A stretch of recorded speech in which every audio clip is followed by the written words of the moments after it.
Welcome to our BG4 family, to friends that might be listening from anywhere. For anyone that's tuning in, I'm so grateful that you take this time to listen to our online version of our service.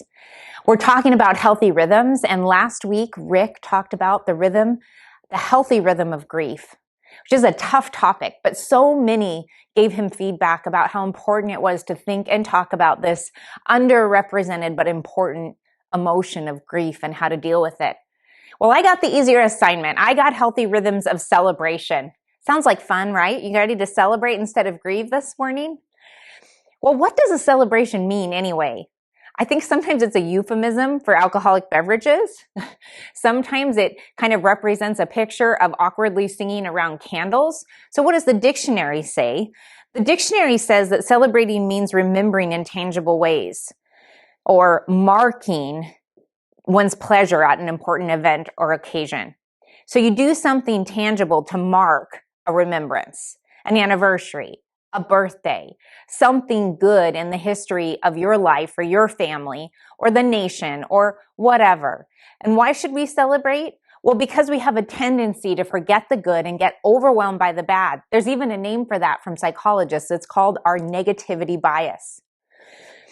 What do I mean? Well, Rick and I had an incredible celebration when we got married. It was a great party, good food, great music. Our families were so happy because we were the first to get married and they didn't know if we would, so they were really happy about that. And we commemorated loving each other, making promises to each other. About 7 years later, I was struggling with postpartum anxiety and depression in a way that absolutely derailed me. And I remember feeling like I didn't know the way out.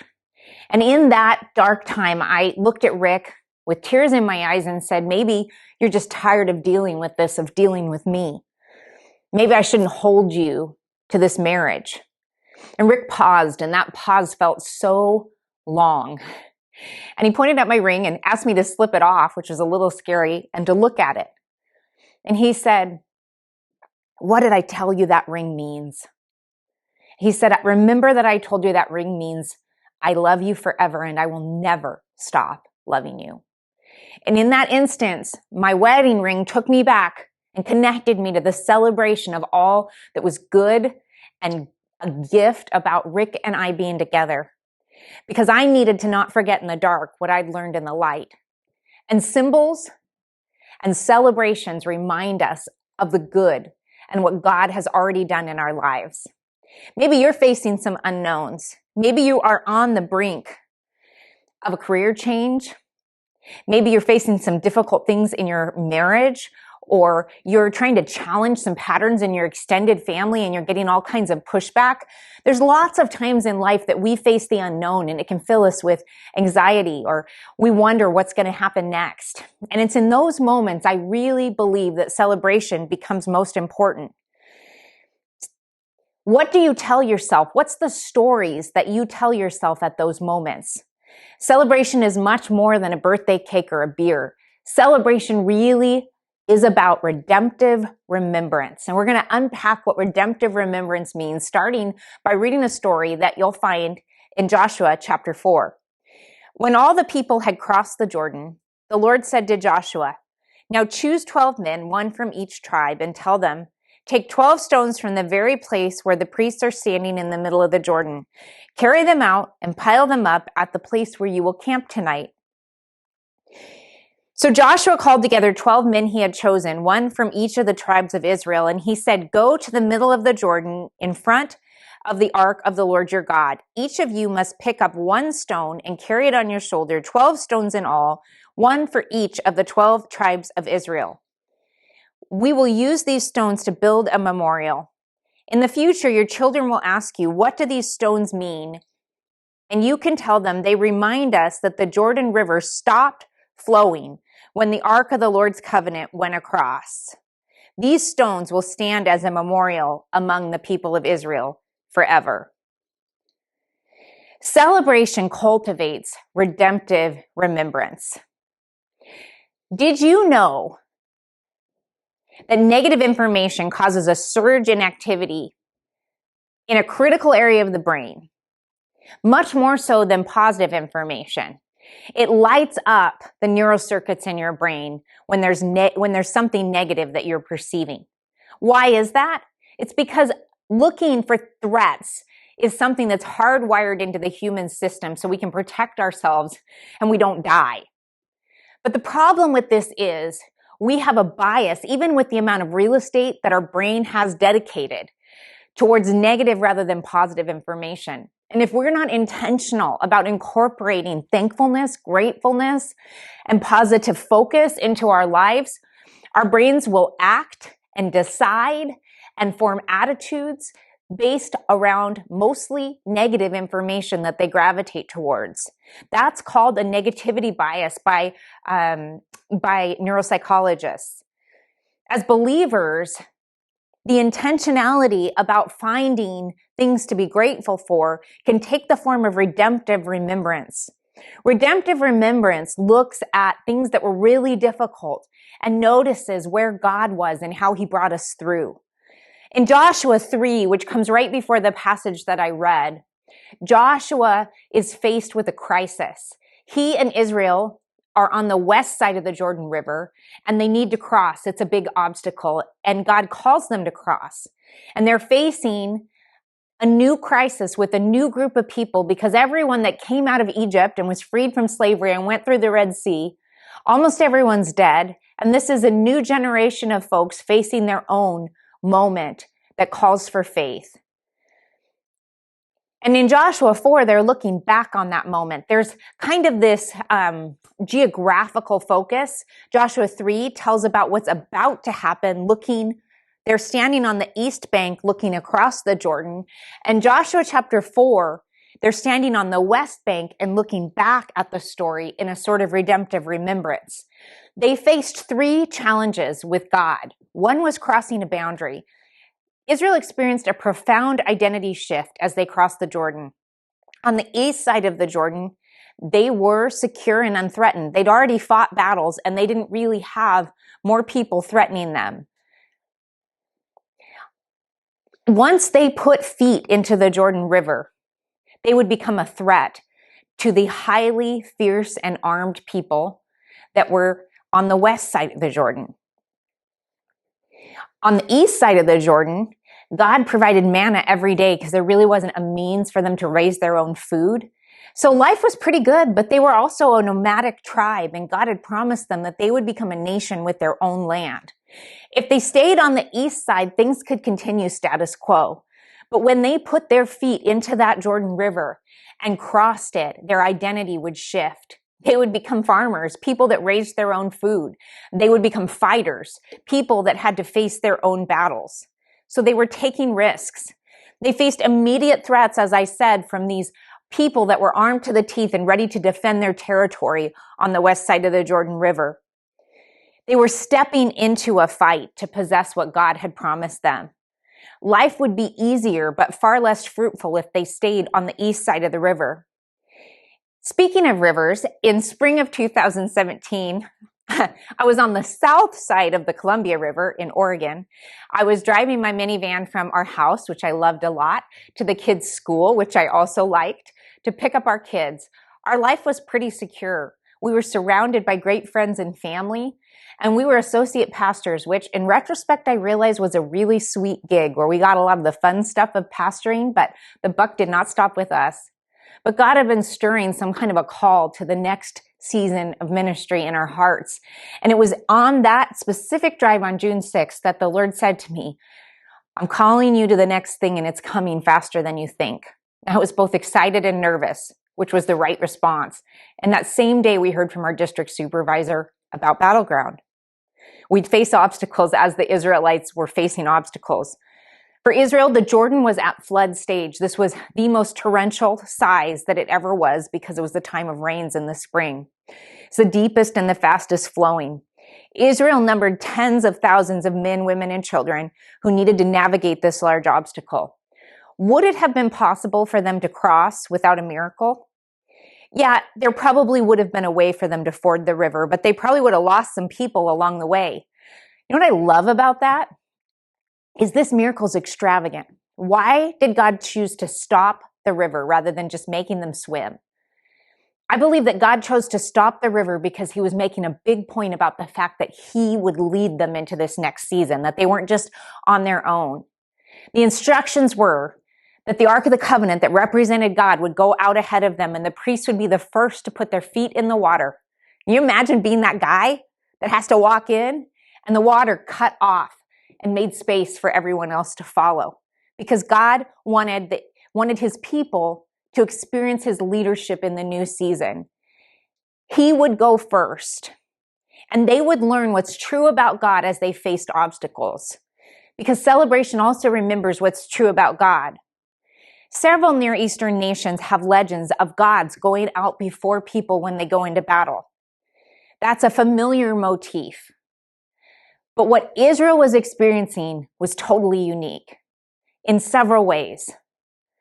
Joshua commanded Israel to remember God and to see how Yahweh was totally different in this battle, in this first challenge that they faced. First of all, Yahweh's presence was completely different. Other nations had statues that they carried with the army into battle. In Israel, Yahweh was represented by something called the Ark of the Covenant, which really was a box with a gold covering, and nobody thought that God was a box. Instead, it represented a throne where the invisible, beyond comprehension God would give his presence to be with his people. God was always teaching Israel that he was the God above every other God, that their minds couldn't grasp him because he made their minds, but he wanted to be known. God was not a statue to be carried into battle. Joshua made that clear because there was to be this distance between God and people, not because God didn't love them, but because he was holy and his presence was real and transformative and even dangerous if not treated with honor and respect. And so this presence, this powerful presence of God was with Israel and going out ahead of them. And for believers in Jesus, we don't have this box, this ark any longer, because God's presence showed up in the most powerful way in all history in the body of Jesus Christ of Nazareth. John 1 says that God's presence put a tent up in Jesus. He ultimately came to live with us in the person of Jesus. And when Jesus ascended into heaven, he sent his spirit to continue with his church. And so we too walk with this powerful presence of the invisible God. For me, as I was facing this transition to move across the river to battleground, the promise that God whispered to my heart was, my presence will go with you and I will give you rest. And you know, if I could have numbered the challenges that I would face, I don't know that I would have had the strength or the bravery to go through with it. But I knew my God, and he has kept his promise to me that his presence has gone with me to give me rest. And so whatever you face today, you are not asked to take the lead.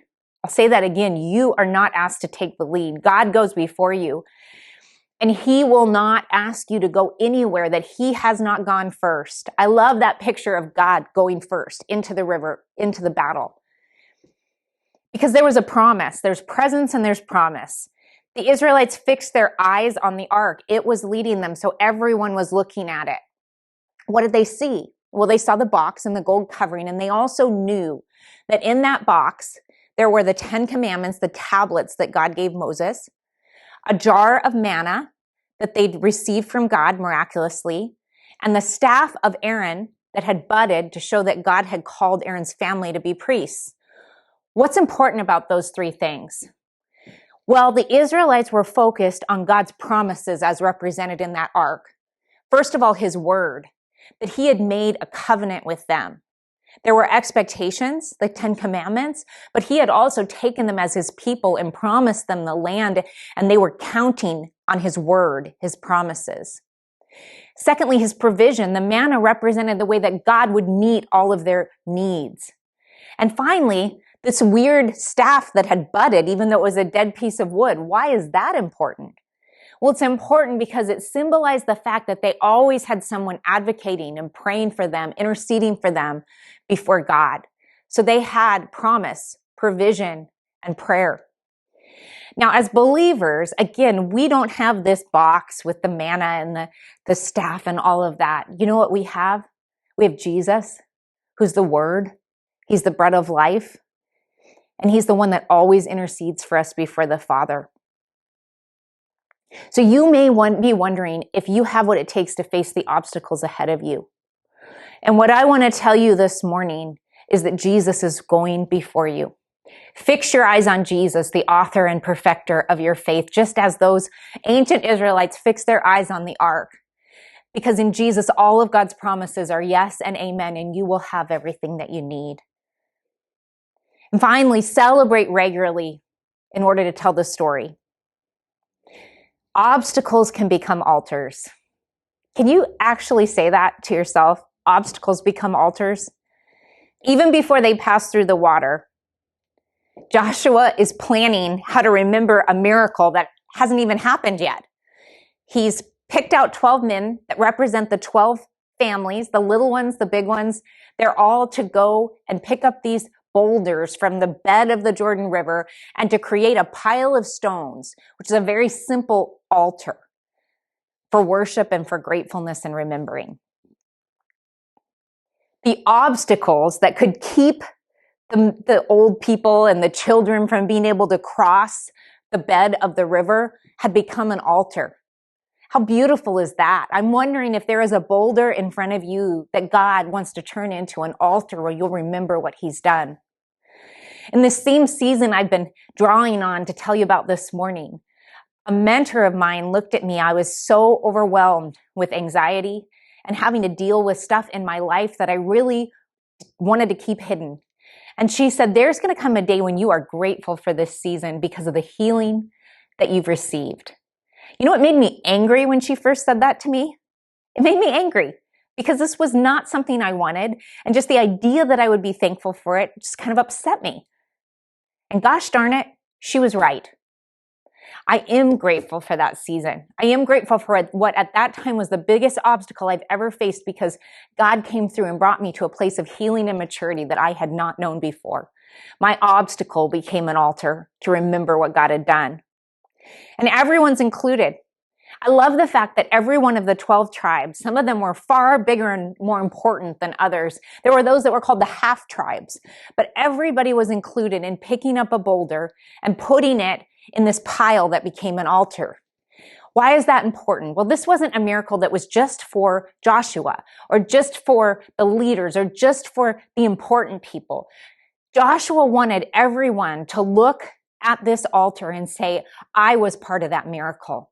That rock represents my family. That represents what God has done for me. Because Joshua was already planning ahead for redemptive remembrance. He had a vision of celebration for the next generation. We need to think about how we're going to remember this and pass the baton of faith to the next generation. And so he tells them, this is going to become a place for remembering and for celebrating. And Gilgal, that place they first camped that night, the focal point was this pile of rocks that became an altar, obstacle that became an altar. And as time moved forward, it became a place that Israelite families would come and camp. Maybe they'd swim in the Jordan River, but they would also celebrate and tell the story, their own story of what God did. Why is that important? Well, sometimes human science figures out just a little bit of the why behind the wisdom that God gives us. Back in 2001, there was a remarkable study done. It's called the Do You Know study, because what happened was psychologists asked children what they knew about their family history. Did they know about their parents' marriage? Did they know about their grandparents' childhood? Did they know about challenges that their parents and grandparents had faced? And they found some remarkable correlations. In families where children knew their history, they were far more likely to have higher self-esteem, to feel they had control over their lives, and to feel that their families were functioning successfully. In fact, the Did You Know scale turned out to be the single best predictor of a child's emotional health and happiness, and it worked better than many other more traditional psychological assessments. Why? Well, the authors of this study drew this conclusion. The most helpful family narratives include telling kids about ups and downs. And the message is, our family has been through good times and bad times, but we've made it through. We always stick together. We're resilient. And you're going to make it through what you face. Now, some of you might feel a little sad in hearing that because you don't have a family that knows how to celebrate, that knows how to redemptively remember. And I hope that you would make that a goal for your family or your friends that have become family. But I also want to remind you that you are part of the family of God if you've made Jesus your Savior. And in this family of God, we are all about celebrating and redemptive remembering. You are part of a big story of redemption, and there's so much to celebrate and give you confidence for the future. And so as we conclude today, can I encourage you to tell the story?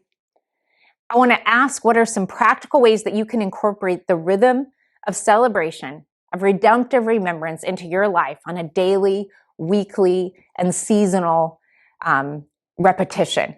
I really want to give you practical takeaways, something you can take to the bank this week to make this part of your life. You can even jot a few notes here.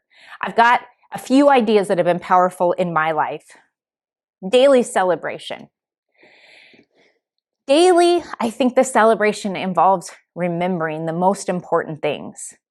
Again, I seem to learn these things when I'm going through tough stuff, but I learned two important habits in another really challenging season. And one was how to hold on to the promises of God on a daily basis, and the other was thankfulness. As far as holding on to the promises of God, I learned to take the most significant moments I've had with God, like when I first knew that He knew who I was, like when I first experienced His love in a way that changed my life, when He promised me that He would go with me, and link those with scriptures. The first time that somebody gave me a prophetic word, it was about being a pillar, and I felt strong. I felt like God was making me something. That scripture is part of my promises. The one I shared about Him going with me and giving me rest. It's part of my promises. But in difficult times, I start my day and I end my day, even as I lay in bed, reciting the promises of God that are not just in my head, but also in my heart. Secondly, thankfulness. When life is overwhelming, we have to break that negativity bias and look for the good things that God's doing, maybe by making some notes to ourselves of thankfulness. On a weekly celebration, one thing that all believers are invited to be a part of is this celebration at church. Well, you're watching this online, but it's a representation of what happens on Sunday mornings because Jesus rose from the dead on a regular Sunday morning, and He turned it into a celebration that we can be part of each and every week. We also regularly take communion, and it's not just a weird symbol of the church. It's a way that we make tangible and real the fact that Jesus died and rose again, and it metabolizes into us that we would know that we're forgiven and we're healed. And I want to give you a license to celebrate communion. Many people believe you somehow have to be a professional or it's going to be dangerous for you. I want to tell you that Jesus's words were, "Do this in remembrance of me," and it didn't mean just at church. Communion historically has been crusty bread and wine. Grape juice is a fairly modern invention, and it's great for many of us, even me for much of my life who don't drink alcohol. But I just want to free you. Take what you have and celebrate communion because you can remember and invite Jesus' presence in your own home. And the wonderful way to celebrate communion with those that you love is to tie it to telling the story of good things that God's done in your life, the way He's healed and forgiven you. Then seasonal celebrations. Don't underestimate the significance of traditions in your home. I light candles every morning in this dark time of the year to remember that Jesus is my light and I want Him present in my home. That's a simple one. When we celebrate birthdays, I want my kids to know that I'm remembering that the fact that they were born is a beautiful miracle, and it doesn't have to do with anything that they accomplish. We celebrate the miracle of their life. At holiday meals, we get the opportunity to talk about the good things God's done. We do the traditional thankful sharing around the table at Thanksgiving. You might do that too. We also tend to do something like that at Christmas. We talk about the good things that God's done. And can I tell you that sometimes it is most uncomfortable to learn to talk about what God's done with your family because it might be a skill that you've never done before. But can I encourage you that it's worth starting small and making it happen? because you are going to give your kids or kids that are around you the gift of passing on faith to the next generation, the baton. You're also going to give them stories to fall back on when they face their own rivers and their own battles. We want BG4 to be that kind of family as well. We are resilient, and we love to share stories about how God has brought us through. This month, you can still go to Women's Breakfast Club on the 18th, and there's also men's breakfast regularly.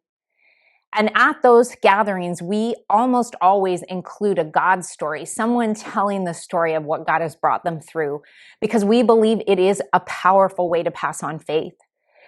In our Rooted groups, most people report that some of their favorite moments of Rooted were listening to people speak out their God stories. So if you have never done that, may I encourage you to make some bullet points and find a place to practice talking about what God's done. It's a way that we celebrate, and it's a way that we remember to prepare us to face the battles ahead. I want BG4 to be a place where everyone's welcome at the table of celebration and where we tell stories about what God's already done and expect what he's about to do. Thanks for joining me. Love you. Have a wonderful week.